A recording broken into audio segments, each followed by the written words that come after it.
guys, kumusta kayong lahat? Nandito na naman ang kagandahan ko. Hello, na yung flamingo. See, naghanap siya ng makakain. So ready to catch the small fish. Tapos meron siya mga bubbles dyan.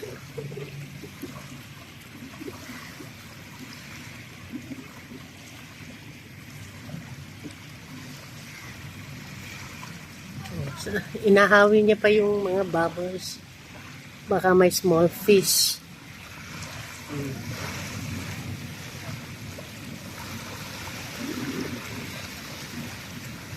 What do we call this? Flamingo?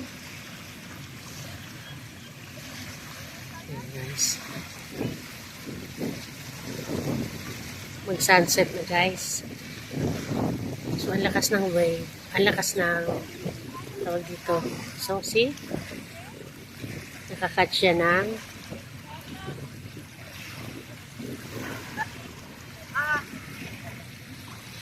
yun ang aking pinsan guys. Talagang kanyang may reach na to.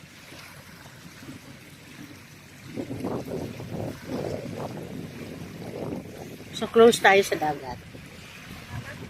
Dito tayo sa dagat. Sabi niya, maalat daw. Siyempre, maalat yun kasi dagat yun. Sea salt. Ayan. Look at the bubbles.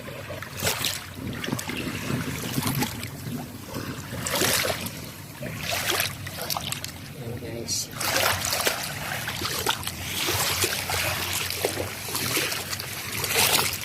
Enjoy the sounds of waves. Hello, Ann! So, it is me, guys.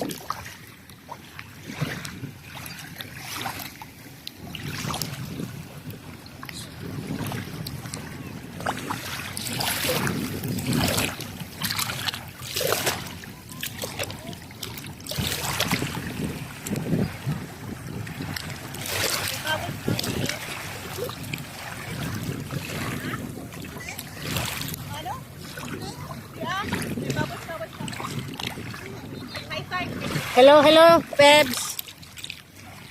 Ito na guys, yung isa pang may-ari ng dagat. Ang pangalan niya ay si Pebs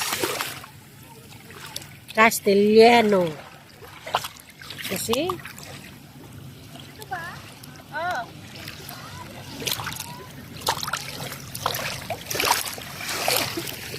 So, pinapalo talaga ako ng ng dagat. Ay. So, ayan guys, ang kagandahan ko. So, legs lang ang ipakita ko kasi hindi naman talaga ako maganda. She's laughing at me because I said I have to show my legs because I am not really beautiful. Diba? Ayan. Ayan ang aming mga bag. So, here, medyo gumit na ako sa dagat, guys. Ayan. Enjoy lang naman ako sa dagat. Almost 1 hour na ako nandito. So you can feel the water embracing me. So, siya ang aking sponsor, si Miss Ann. Ayan. Guys, life is good. Life is beautiful. If you enjoy these simple things, it's simple but it's not really simple because you know, this is a nature. You can embrace the nature. You can feel the nature. Water. You know the 5? You know the 5? The water, the air, the gas, the fire, and the akash. And this is the water. We call it 5 elements.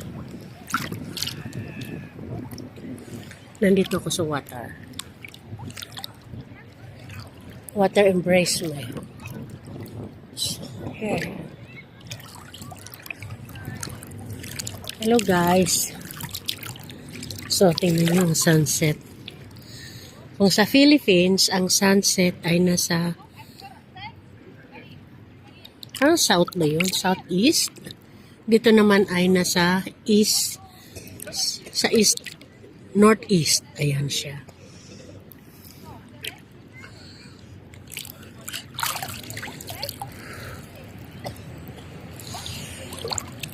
Oh, thank you, water. I love you, water.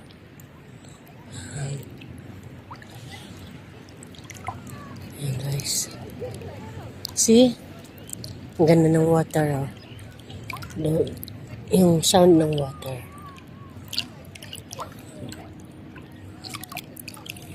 Layo na nun. So, hindi ako makapunta doon sa malayo kasi hindi naman ako magaling na swimmer.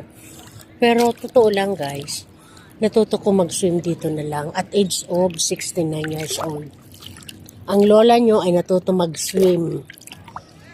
So, late bloomer talaga ako. Imagine mo nung kabataan ko, sige yung abroad ko, gusto ko mag-abroad. Sige yung training ko, sasakay ako ng barko. Ano sa awa ng Diyos, wala akong nasakyan. At ngayon lang ako nakapunta dito.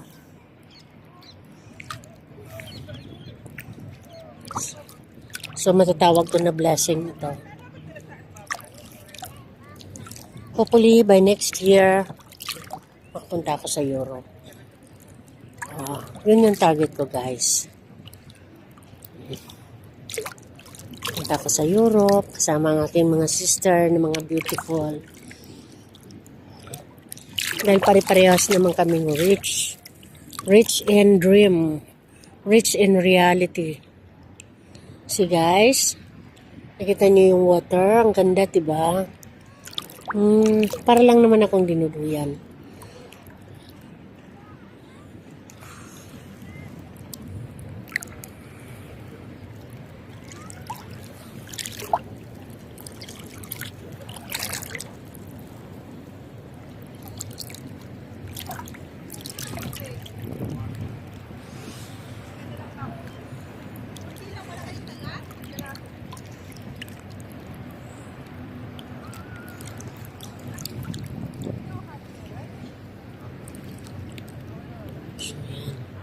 So, tahimik ang tubig. Ayan. Almost maabot niya yung aking cellphone. So, mga almost mag-6 dito, guys. Mga 5:45 tulad yan.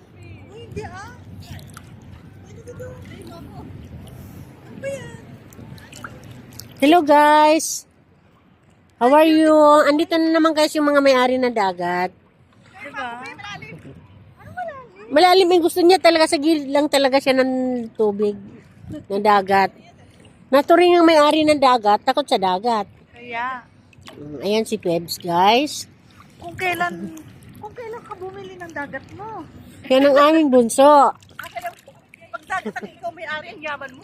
Oh, Sa dagat no? Di ba? Parang, ano mo yun no? no, kailangan gusto, silang may-ari ng dagat. Pero di nila alam na bili ko na yung dagat. Ganun ba? Ayan, guys. Ay, sarap maligo. Punta ka sa mas malalim, matuto ka rin mag-swim. Galing na ako. May sarap ng luto natin siligang. Talaga? Hindi pa man din ako kumain. Alam mo yung isda na binaupuan doon pa kainin ko bukas. Bakit? Wala akong time. Ba yan? Busy talaga siya sa work niya. Ha? Ano? Nasaan ako? Magkano? Okay lang. Tama na. Magkano na nga? So, congrats. So, for your promotion. So, magpaano naman tayo dyan. Hindi naman, pero malapit. Pero okay na. So, stay, So, congrats. Guys, dati 1 hectare lang yung dagat niya. Ngayon 2 hectare na ang dagat niya. Kaya, magpapaano yan siya. Magpapauga yan siya, guys, si Pebs. Kasi, yung isang hectare na dagat niya ay naging 2 hectare na. Yeah. So, ayan guys. Congrats, Pebs, ha. Pero ang ganda ng ano. Ayan guys. Ang swimsuit ko yung pa rin naman eh. Pinasuot ko yung ano, pinasuot ko sa kanya yung glasses. Ay, hindi na. Pinasukin na to eh. Sabi, akin na to. Ayan guys. Hindi siya. Oo. Bakit ba? Mayaman ka, may dagat ka. Kaya. See, mayaman tayong Barya mo tatlo. lang yan. Gamit. Grabe siya. Barya mo lang yan. Mm. Ang ganda. Oo. Bakit ganito? Ano to? Ano ba yan? Tignan mo. Contact lens? Siguro. Tignan mo. Contact lens. Naiwan. Sarap mag-swim, guys. Nawala na yung ano. Ito. Sino nakita mo yung dapalo ng dagat? Ngayon ka lang sa bahay. Yung Fendi. Maganda yung Fendi. Oh, yun. Bagay sa'yo. Talagang maganda na. Ay, may isa pa akong Burberry. Asa na yung Di papalit pa mo? dumating ito si ano. Di pa dumating. Kasi sabi ko, pagdala ka pag maganda.